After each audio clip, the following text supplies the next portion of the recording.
Today, we have an esteemed guest, Mr. Paramesh Bob Eramali. Hi, Bob. Morning, Puram. Yeah, Nice to be with you again. thank you. So, viewers, today we will have a show with our friend, guest, Mr. Paramesh Bob Eramali, who is the Johns Creek City Council. Like any of us who comes to this wonderful country, they pursue their career, they pursue their employment, they pursue their business. But when it comes to Bob, he has transformed from everything. Now he's serving people, right?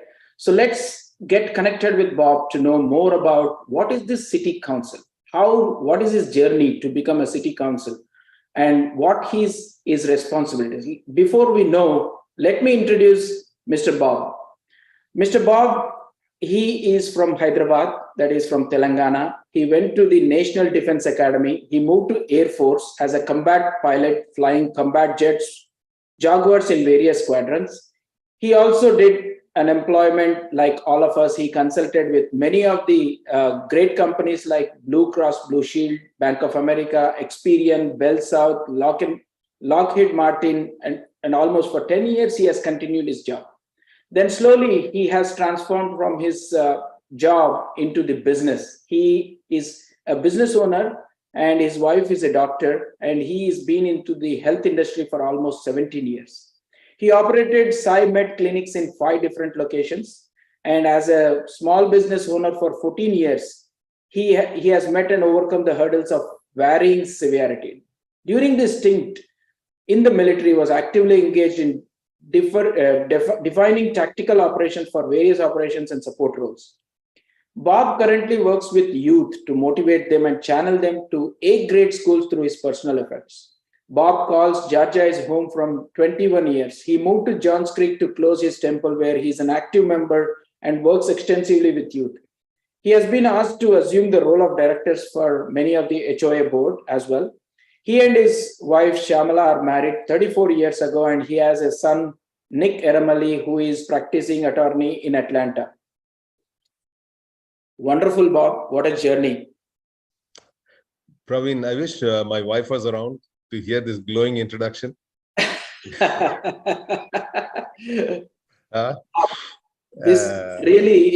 think you have covered your journey from a military to business, from employment to business, and now to serving people.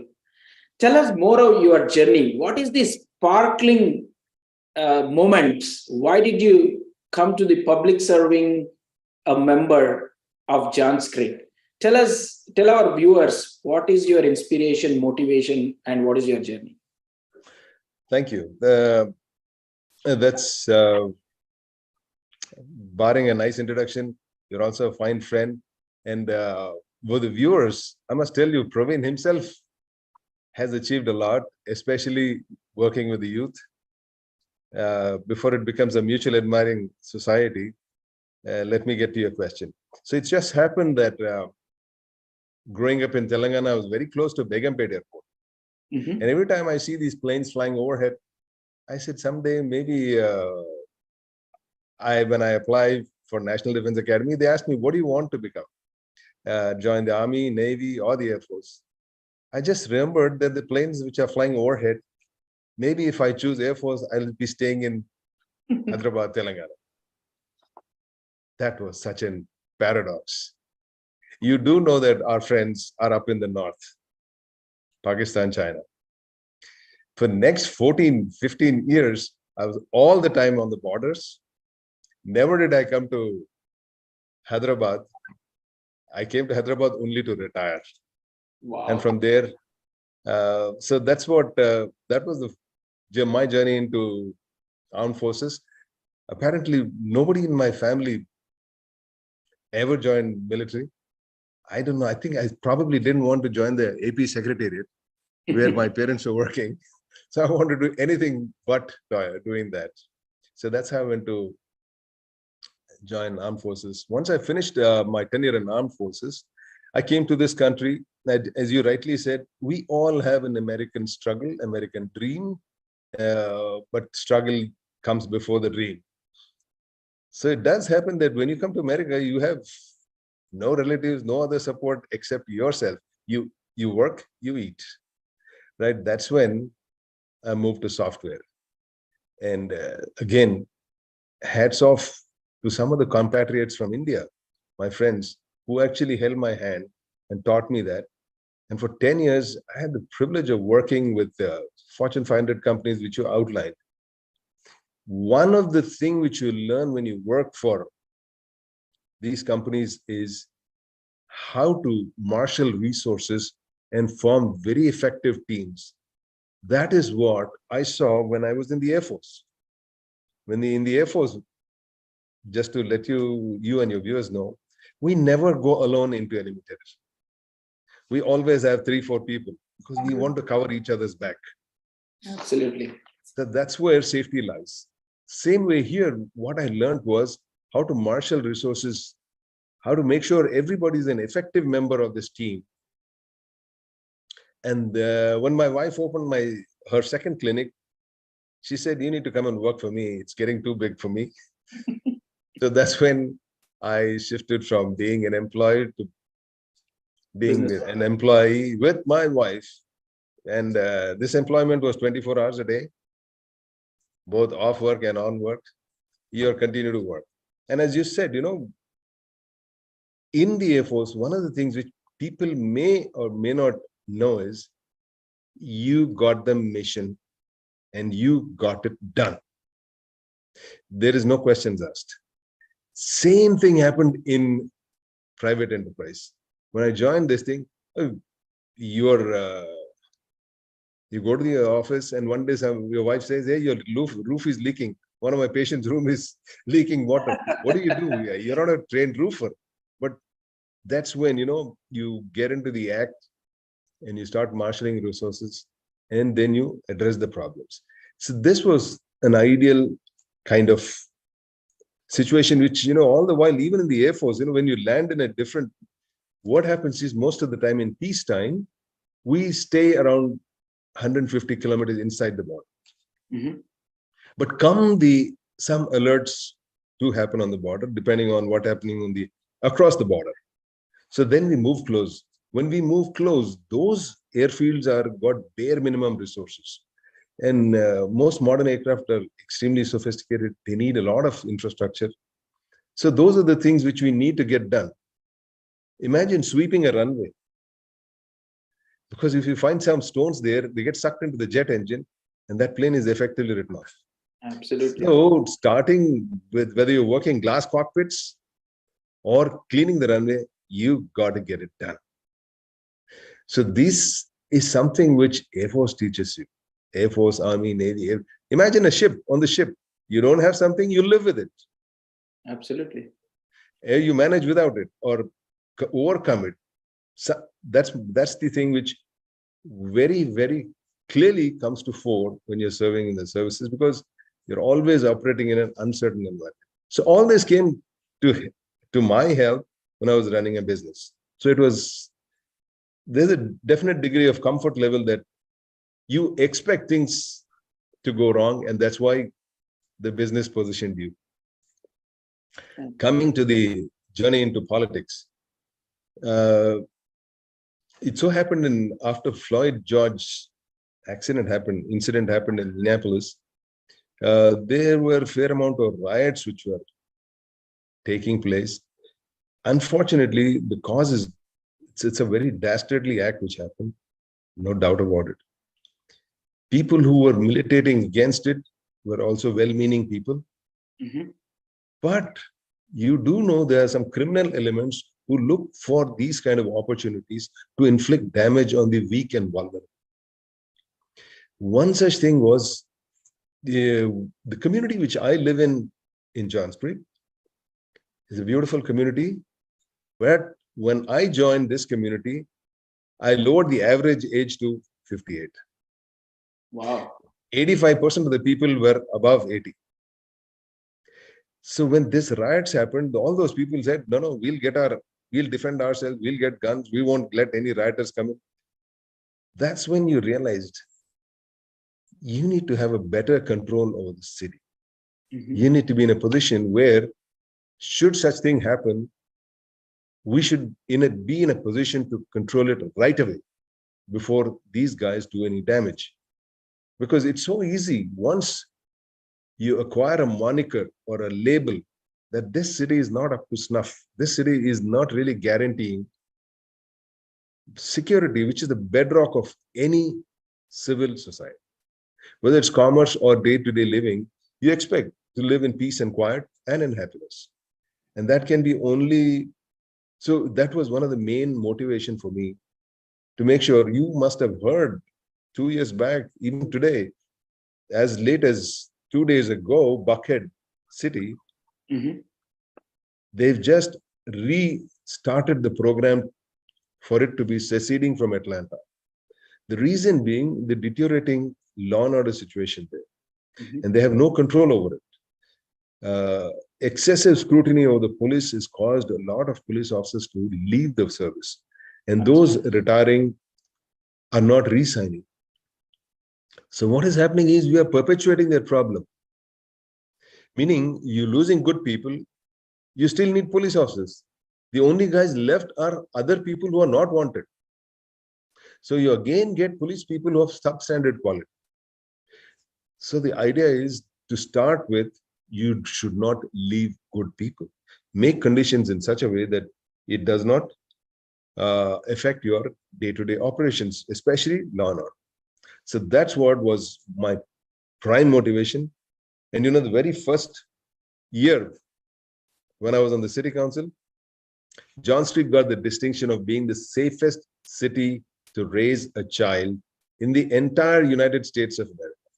Wow, that's a great achievement. That is, and believe me, it's not my doing. A lot of previous predecessors have ensured security is never compromised here. And if you have viewers in India, I would like to tell them security doesn't mean we militarize this place. What security means is you go about doing what you're supposed to do without anybody hindering or hampering you. Absolutely. By virtue of use of force. Illegal, if I may add. Absolutely. So this has been my journey to politics. So that's when I realized another thing. I go back to Air Force for a few things which Air Force tells me they drill it into us is, listen, if not you, who else will defend this country? When you take one step back, somebody is coming one step forward. Number two, they always tell us, you do not belong to Orissa, you do not belong to Chandigarh, you don't belong to Kerala, you belong to the tricolor, you belong to India, you belong to the nation where collectively people's hopes rest, and that's called India. So when I'm firing a weapon, it is not for Manipur or Madhya Pradesh. For everyone. It's collectively for India going on offense. Absolutely. So that's where that's the reason why I said, if not me, who will take care of John Street? This is the city and this is the country where our children's dreams will be realized. Absolutely. And what kind of country are we leaving behind for them? So that's where I felt very compelled, motivated, saw the urge to step in. Absolutely. I think you have rightly said the safety, education, everything. It comes with all of us, right? We have to strive towards that and be part of the system, and definitely do your best to bring the best out of that. So I think when you compare to India, I just wanted to spend 1 minute here. I wanted, because the viewers are mixed from India and here NRIs and Indo-Americans, right? So how do you see the difficulty when most of us, when we wanted to be part of the government, they have a mindset only of earning money, if I'm not wrong. Most of them come here to earn money and such. So how important is this to participate in the government? And do you think it is very difficult? Can you just throw some light of your experiences during your campaign, or, while getting selected, or, that sort of, I want that flavor to be to the people to understand that they can do anything. I will tell you categorically, you don't join US politics for money. You can Google what my salary is. And it's, let me put it this way. I have few employees. Every single one of them makes more than me. So the point is not just me, whole lot of people in Georgia Assembly, senators, all these people, they are already wealthy. They are already people of means. So they come primarily to do service to their communities. I have no doubt in my mind whether it's Republican or Democrat, most of them are there to serve their communities. So having said that, with your question, what are the challenges which I faced? Politics, or I would say even day-to-day living and any enterprise, communications is very, very critical. How you message is very critical. That was what I had to work on. I used to go to high school students during my campaign and say, listen, ask me any question about government, ask me anything you want, whether it's a movie, whether it's a event, and I want you to grade me how my English sounds. See, the point is, if you sound a little different, people, the mainstream people, are kind of straining to hear, to make out what you're saying. Not many have the patience. So you have just 1 minute or 2 minutes to say your piece, to say why you're running. So that was the thing which I worked on a lot. And I also, this is Praveen, possibly an 11th grade kid told me, uncle, you speak too fast.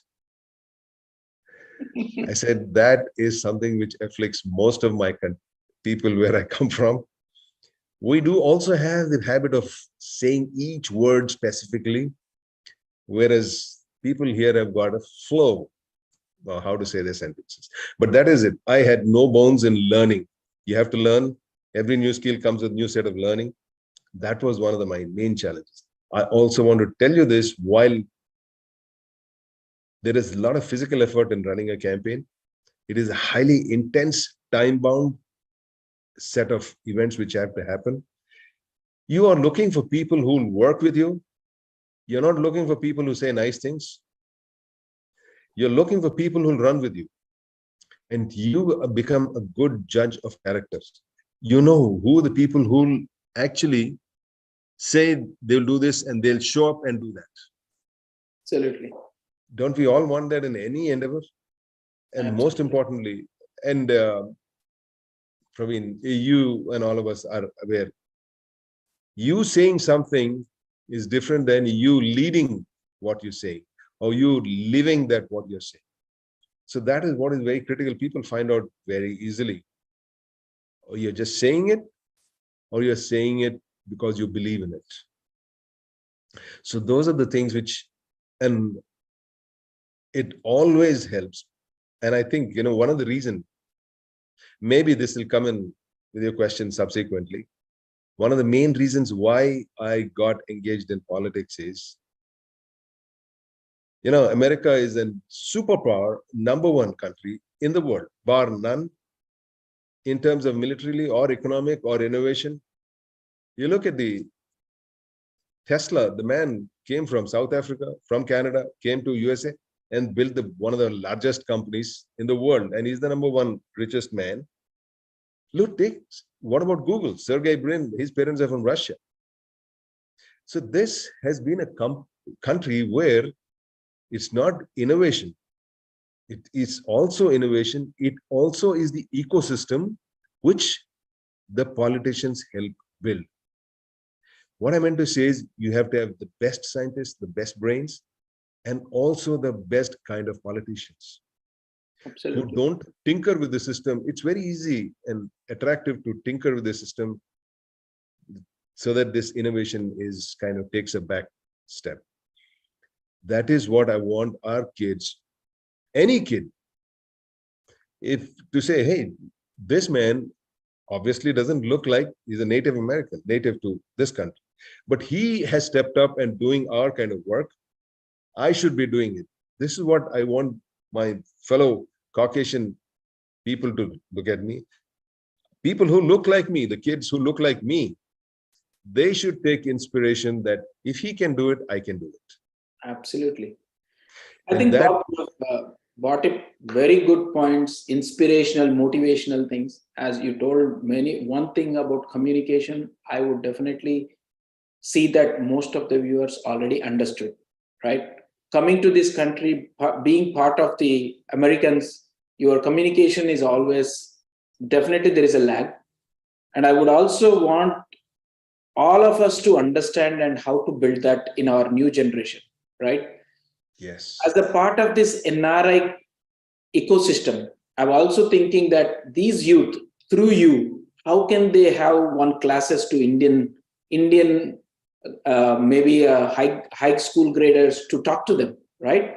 So that they understand what is their gap, even though they might be a good speaker, but what is missing is very important. Through your program of youth, I rose up, right? So yes. I definitely wanted to take it further.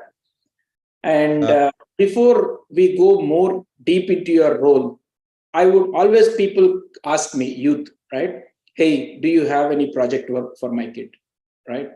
So, what can you help to youth in your program as a curriculum for their internships or something? Is there any way that you think there is a biggest opportunities where people do not know? Here's what, Praveen, one of the advantages, I recently asked one, if there are any doctors in your audience, I won't apologize to them right away. Mhm.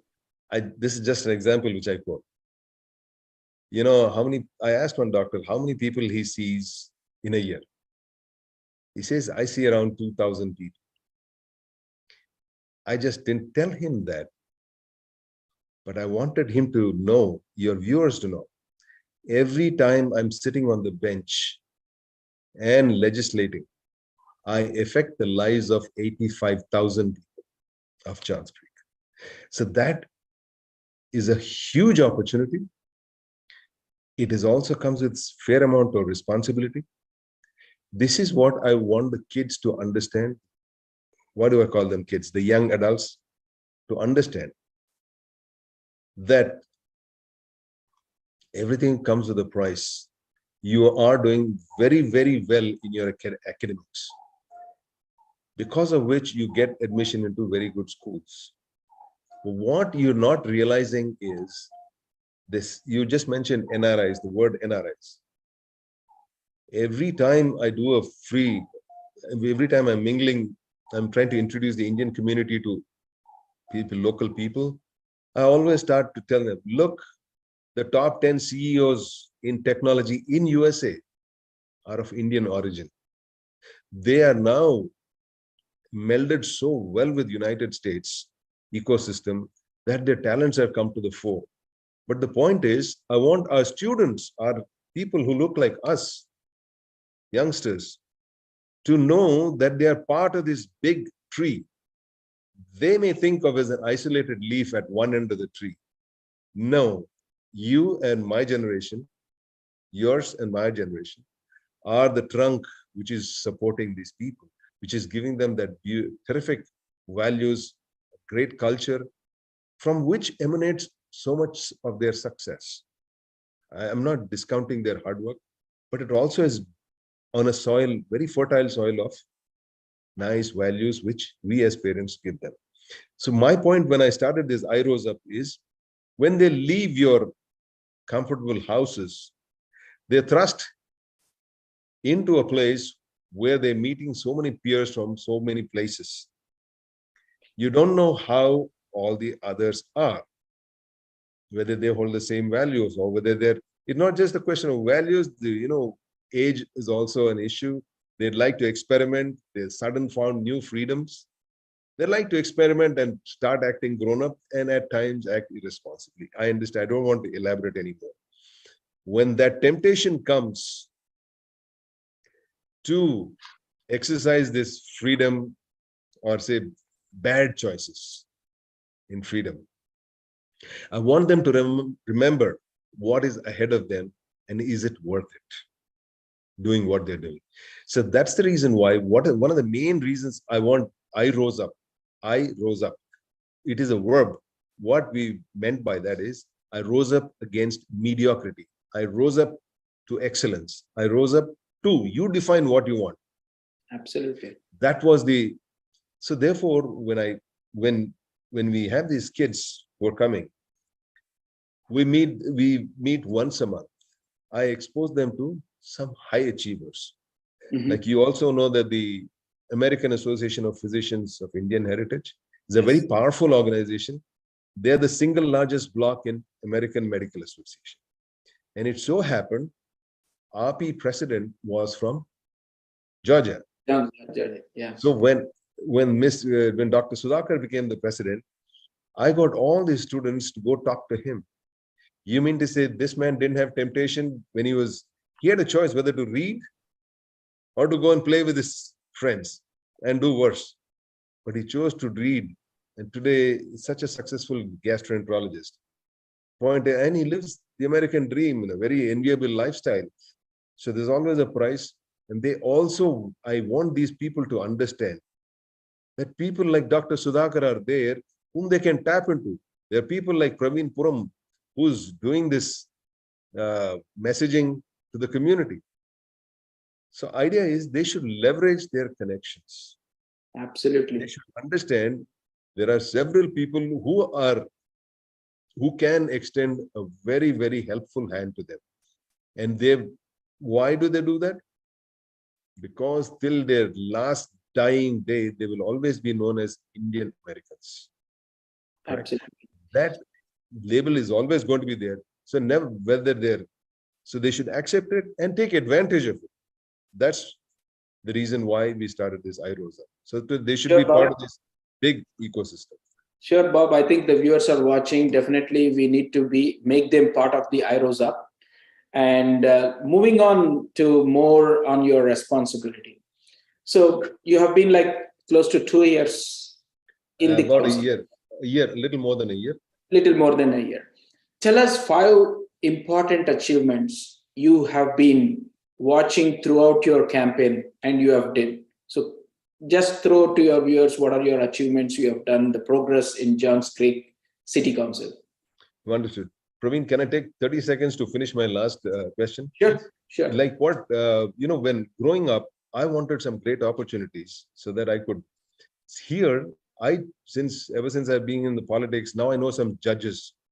Now, when I talk to the judges and I tell them there are a lot of very keen students who'd like to know what is a judge. This judge, she told me, I will get your students, make them sit next to me. I'll explain them the law and consult with them when I'm sentencing. Each of your kid can come with me for a week. Now tell me, growing up, did you have this opportunity? No, never. So that is what is iRosa. Absolutely. So we want to do that for these people, expose them this thing. Now let's talk about my role in John Street. Some of the moments which I cherish are our city is now close to getting about 25 years old. This may not be of much relevance to most people, but at about 25 years onwards, slowly the city's infrastructure starts deteriorating. And city's infrastructure was earlier with the district or the county. County has got a lot more financial resources. Now, when we take over as a city, we as a city has to pay. And if these city services are deteriorating infrastructure, we have to put a lot of cash infusion. We either can tax our citizens or we can invite big businesses who come and thrive in our localities and defray the costs of this infrastructure development. So that is one of the main reasons why we said recently when we had, so as city council, primarily, Praveen, if you allow me, what is the relevance of city council in an American's life? We have come from India to this place. We know distinctly there is a difference in life, quality of lifestyle. I want to assure people, 60% of what you see, what you feel why United States is a great country is because of your local government. The services, the amenities provided by the local government.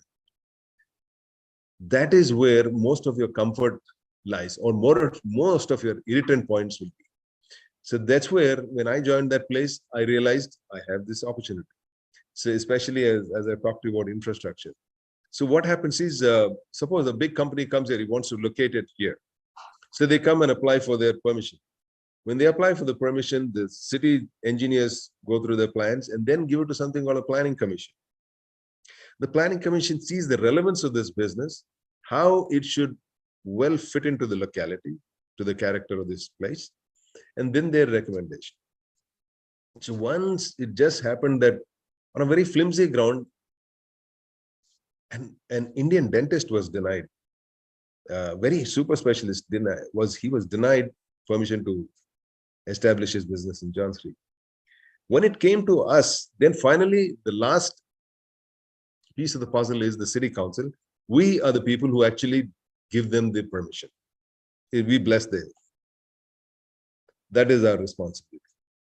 The planning commission denied it unanimously, saying that this doctor shouldn't establish himself. When it came to city council, now from our perch, we see that these are the kind of people who should come. We should attract businesses like this. We passed it unanimously 7-0. So what did they say? They said to the business community, Johns Creek is open for business. Johns Creek is looking to bringing quality businesses to this place. You won't believe, 2 months later, Boston Scientific came to Johns Creek. Just last month, almost a year after that, you are familiar with this very, very upscale mall in Alpharetta called Avalon. The same developer who has put up this best-in-class mall in the entire United States is now putting a mall with mixed development in Johns Creek. I think we'll talk more about the subsequent. Absolutely. I wanted to do an exclusive program on that, Bob. As we discussed, we will definitely do. So this is what I meant. Pardon. This is what I meant to say. This is where we have a role in defining the character. So this has been some of the things which the change of character or prolonging of that reputation matters. And Absolutely. I'm happy that we are part of it. So one thing I wanted to ask from the perspective of an ordinary person to a business person, where are the opportunities where they can reach you if they are stuck? That is very important for everyone to understand your role and how they can reach you. Okay. Praveen, wonderful. Thank you for the opportunity. My business, I know, earlier on, I told what the doctor does good for his entire lifetime. I have a limited shelf life. For me, another 3 years, maybe another 4. But during these 3 plus 4, that is the only window I have to help. Not just people who look like me, but everybody. Most of the time, I'm helping people from Cobb County and Henry County and somewhere in South Georgia, because they just heard, hey, one Indian has got elected to position in the government. And it helps that people know that I'm little helpful. I would like, through your medium, if you can tell them how to contact me, they can always call me.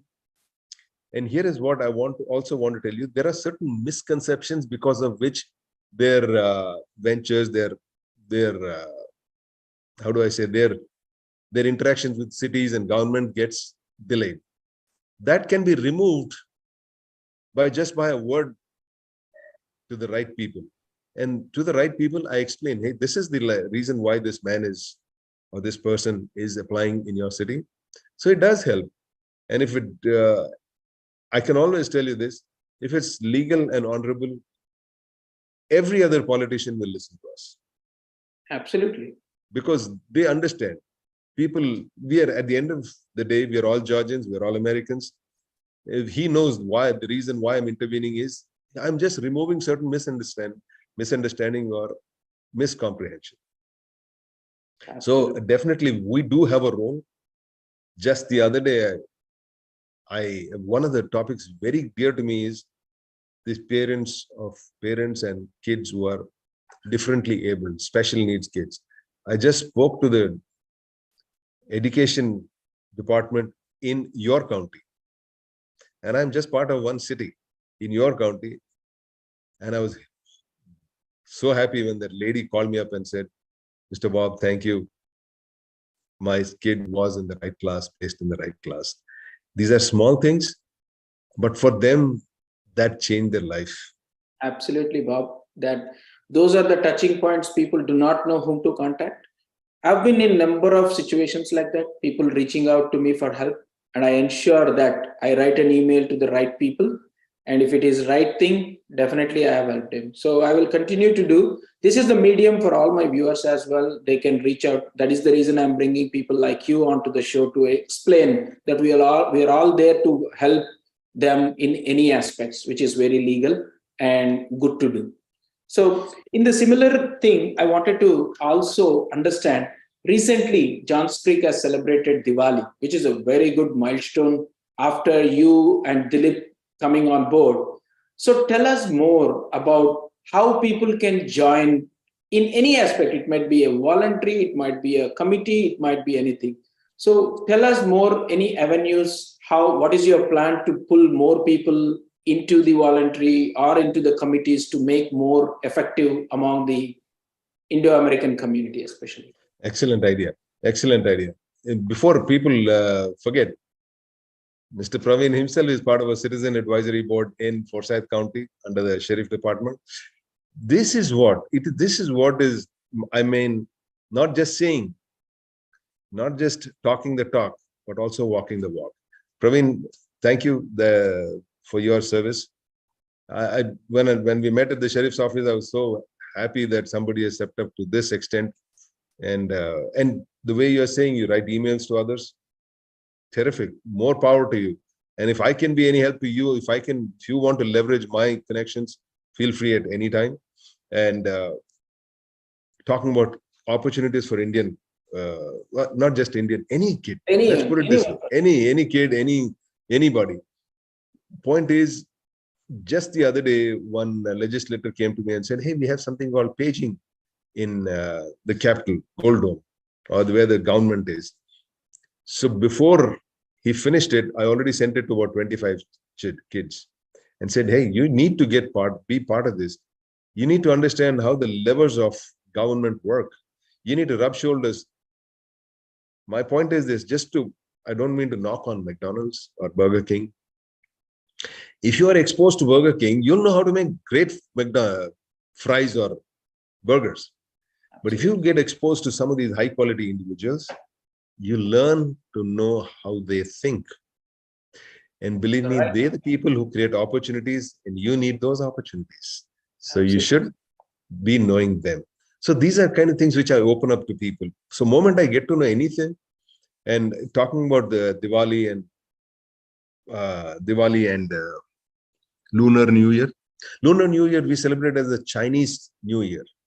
Chinese, Far Eastern countries, people believe in the lunar calendar. That's why they celebrate the New Year. You know, you'll be surprised. 1 year before we came on the city council, there were some Tamilians who wanted our grounds for Jagannath Rath Yatra. For some reason, they were denied. Because they didn't know what happens in this Rath Yatra. So it is, when you don't know something, you don't definitely think something good about it. You think there is a chance that they'll wreck the ground, they'll disturb things, whatever be the reason, it was denied. Thereafter, me and Dilip got on the city council. Now imagine Georgia was the first city to celebrate Diwali. So that's a tremendous sea change about attitudes, because me and my esteemed colleague were able to convey that these people are extremely conscientious, very integral to a model society. We need to invite them to be part of the mainstream. And I'm glad to say the mayor, who's a good friend of mine, said, "Bob, since you guys came on the city council, I had never seen so many Indians stepping up to volunteer in many communities." And sure enough, We already recommended number of them. But here is what I want to tell you, Praveen. We can't just recommend only Indians or Pakistanis or Chinese. We should recommend the best person, whoever it is. And I believe when people come here, they are some of the brightest minds which have come from our previous country. So therefore, they should get a chance. And I always believe, all people who look like me are ambassadors of India or whichever country they are. So they always have to put their best foot forward, whether they're going to Costco or they're coming to Johns Creek City Council. And I believe that they should come to go both places. They should get involved. Praveen, whenever I see you in some of these civic occasions, it really warms my heart, because not only you go there, but you also come on this medium, and through you, so many other people are coming on board with us. And nothing can be better than that for the community. It's not that just because more people who look like me are part of this ground. I want to invite the best. Absolutely. Coming from Indian community, more power to it. Because this country was built by meritocracy, not just by, friends and family. Absolutely. You brought up a right point that everyone should put in our best effort, to make that things happen. And more people I want to encourage. And people are encouraging me to bringing people like you and, sharing your knowledge and helping the NRIs or Indo-Americans or maybe Americans as well. Because, more and more we do, more and more people start watching and then they get inspired. That's the main motive of this show. And coming to the Johns Creek City Council, help us understand, like under mayor, how many councils will be there, what are the opportunities, and how many different councils will be there, and what is their area limit, just to throw light, and how many people are there totally? Okay, I'll just be very brief in this. See, most people, this for the benefit of not NRIs, but people back home. We have the US government. Below it is the state government. Below it is what you are knowing as district. We call counties. We have county government. In counties, we have cities. So we have city governments. Normally, a city is run by its charter. In Johns Creek, our charter says there is a mayor who's the face of the city. Okay. There are 6 city council members. We, along with the mayor, are like board of directors of a company. We set the policy. We are the overseers of the execution of our policies. That means if we were to build a park or a bridge, and we find that bridge is collapsed in 5 years, we question the people who run the execution part. So we are helped by a staff, a permanent staff of city manager and rest of the folks. They run our directions. They're the ones who build the parks. We're the ones who go and check it out, whether it's up to our city's character and liking. And that's where we put most importantly, we send the dollars that way. If we find something very important, which needs funding, public funding, that's where we come in. I hope I've answered the question. I think you need to remind me the last clause of your question. So this is where essentially we are in the policy making business, giving. If you take a movie, we are the directors of the movie. Most people don't understand. Most people understand that the heroes are somebody else, but we are the directors of the movie. And we are also the people's representatives. So Absolutely. we are quasi-heroes and quasi-directors in the sense. We are the face of this. Right. People elect. You have explained very well, Bob, on that. And now the viewers understand what's the government and who is the face of the city and how they are really manipulating things and help people in that. So during the campaign of this particular show, I had a couple of questions from the citizens, from the Johns Creek citizens, right? One is on the gun violence in this country. I know that it is a big topic, but what is your view in the gun violence and how it is in your city? Is it under control, or it is, you see any anomalies between? And what is your opinion? Thank you. That's a very sensitive question. I also want to tell you, didn't I brag about Johns Creek being the safest city to raise a child? Yes. So obviously, we are a very, very secure city. Just to give you an idea, our police department has got about 92 officers. Mhm. There are surrounding cities who want to hire police people. We have a waiting list of 6 people wanting to get into ours. So that's our bragging point. Can you please repeat the question, the last part? The gun violence. How do Okay. you see the gun violence, and what is the solution? Okay, here is what I'm saying. Gun violence, especially when it happens in schools, is really an abhorrent thing. It jars people to the nerves, and we always want to see an end to this. Here is what our question is. One of the observations which rarely gets thrown up is all this violence happens in gun-free zones. 93%, it's been registered. 93% of gun violence happens in gun-free zones. Have you ever heard of every time you go to an Atlanta airport, don't you think there are at least about 2,000 to 3,000 people who are there waiting there? Aren't they not a great target for any terrorist? Absolutely. Why doesn't it ever happen there? Because there are people in civilian clothes who are heavily armed. Should any guy pull a gun there, he will be immediately neutralized. But unfortunately, in a school, we are not allowed to implement certain security measures. Because children are children. We don't want them to be militarized. We don't want them to grow up in a society. But there are several ideas. But if you keep focusing only on that, let's put it this way. Look, the car deaths in the United States, about 40, 45,000. Nobody calls a ban for them. They are dying. People are dying every day on that. If you divide 45,000 by 365 days, so that's a everyday news all across the United States, right? Compared to that, this kind of violence is much less. And again, 90% of this violence is with handguns, and most of the violence is also partly suicide is a major factor of that. There are several studies which are never highlighted. The last one in 2021 was done by in a university from Washington, George Howard University or something. I'll send that link to you subsequently. There is a concept called civilian defensive use of guns. That is when a civilian draws a weapon to protect himself. This is done in the school business by economists and business folks. They found out there are about 3 million instances where the gun was drawn. And you will be startled that 80% of the time it was not fired.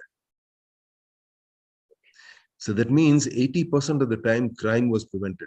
Look, now Stalin said statistics are just numbers. They don't have feelings. I know. Correct? But look at 80% of the crime. That means how many rapes were averted? How many murders were averted? How many children didn't become orphans? If you look at just the weight of numbers, these sporadic school violence which happens, as bad as they are very, very tiny, minuscule. Now you tell me, just like as I asked you, can you ban cars which are causing these accidents? Can you ban that? Yes, legislators are working on keeping these guns out of the hands of mentally unstable people. Legislations will come, and I hope that it will be a lot safer environment. But this is the essential part which I want to check. Look at World War II. How many Jews were killed? 6 million Jews were killed. Why were they just led to these slaughterhouses? Do you think they would have willingly gone to these slaughterhouses if they had a weapon in their hand? No. So it's just something to think of. Would you like to ban something just automatically, or would you like to give it a consideration? That's my interest is I want people to think in those lines. I do agree. I will never condone violence in schools. Oh, did I say that? I will always condone violence in schools. What am I saying? I will always condemn. I use the wrong word. Sorry. Some of them. I will always condemn the violence in schools. I cannot, in good conscience, ever justify that.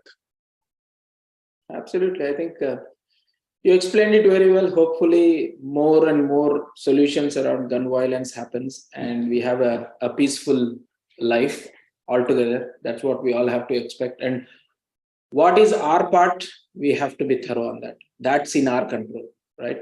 So I think let's hope for the best. And the other one, I know the topic was a mother of 5-year-old was sued by Rhode Island teachers union and billed for asking the class curriculum. So that's one of the viewers' question. Don't we have a right to know what our children's been taught in the school? I hats off to this person, whoever has sent this question to you. It is a topic which is very, very dear. You know, when I came new to this country, when I was new in this country, you come with certain ideas back from India. I asked a professor who teaches law, and I asked him, so he said, I don't want my children to learn sex education. That was in 9th grade. His daughter was in 9th grade. He said, why do I want, they got enough time to learn about themselves, then why do I push them to think about this? One of the things which is very, very clear in my mind is, when certain line of thinking happens between man and women, you can't unlearn that. You can't unsee that. You can't unthink that. Absolutely. So therefore, when that is the premise, why do you want children as young as 8 years, 9 years to learn about this? That is a time when they should play games, build great friendships, great memories, black, blue, everybody. They should get together and be as children, do things which are children, learn math, learn how to do spelling. Those are the things which they need to be taught. And the parents have got every right. I repeat, parents have got every right to understand what their children are. This is something very, very alien to us who come from India. We never question what they're being taught there. Or at least when I was growing up, my parents had never had an opportunity what I was being taught. But fortunately, they were teaching the right things, not this kind of stuff, which is coming to the fore. I can understand people learning diverse viewpoints, but I can never understand why a child under 14 should learn about this. You're right. Here is what, you know, there are several books in Texas schools, libraries, school libraries, where shockingly revealing and to an extent, you know, unusual experiences of this behavior are cataloged graphically in books in school libraries and are available in school libraries. What does that mean? It means, Praveen, you and me have been parents, our parents. When we make that kind of resource available, essentially we are telling our children, I'm blessing you, go ahead and read all this stuff. Absolutely. This garbage is suitable for you. So your government is sanctioning, by putting those books there, government is sanctioning, or rather blessing that, or sanitizing that trash which is being displayed there in the libraries. That is my opinion. And if parents object to it, more power to them. I will always be in their corner.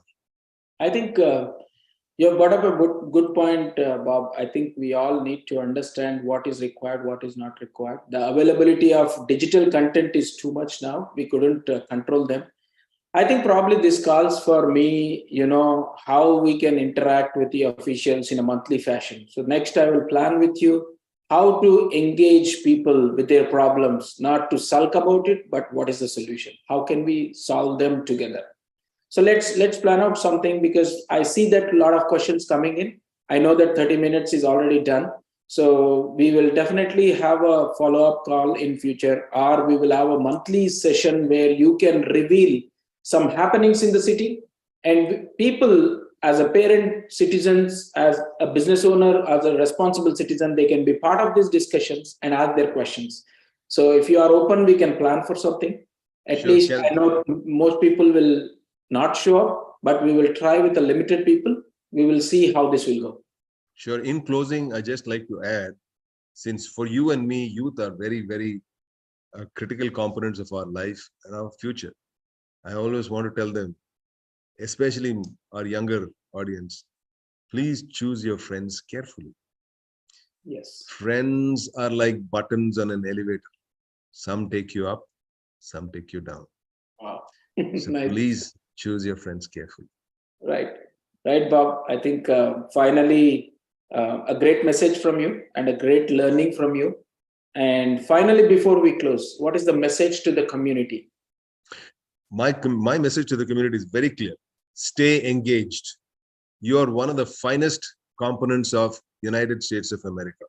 If you are a melting pot, you are very much part of that melting pot.